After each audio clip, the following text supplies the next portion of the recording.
Alright, so full disclosure, I have not ever tried this before,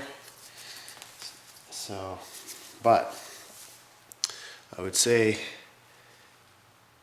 this would be of all the air tools to use. I think this style is probably the best because it has this rubber piece on the end here that can be used to sort of jam in there. And yeah, we'll see. We'll see what happens here. Hopefully this thing comes out.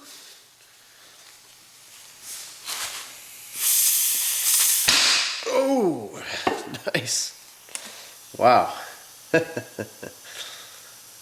That was fun. Excellent. Alright, well, that worked so well on the first brake caliper. Let's see what we can do with this one here. See if this one's going to work just as good as the other one. Oh yeah, she's coming out. Oh God. It's kind of scary. Anyhow, that was successful. I'm pretty happy about that.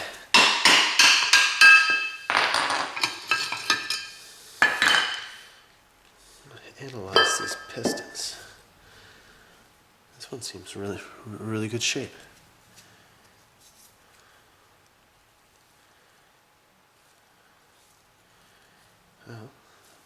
Clean the bores up.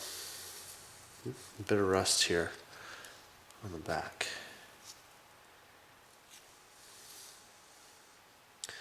Clean up these bores, clean up these calipers, and we'll get them back together. Yeah, a lot of rust. A lot of rust in there, so quite happy to get these apart, I think.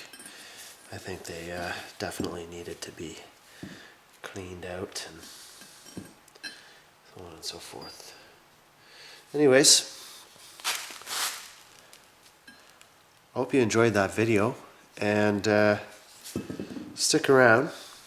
Make a part 2 video here of just cleaning these guys up and getting them back together. And of course, stay tuned to the channel because I've got lots of footage of me trying to get this RV on the road, which has yet to be edited, but will be edited in the next few weeks and up. Some very interesting stuff related to the Chevrolet P30 chassis. And thanks for stopping by the channel. And if you like this video, give it a thumbs up. And don't forget to subscribe to uautoascoti.com. Well, we'll see you next time.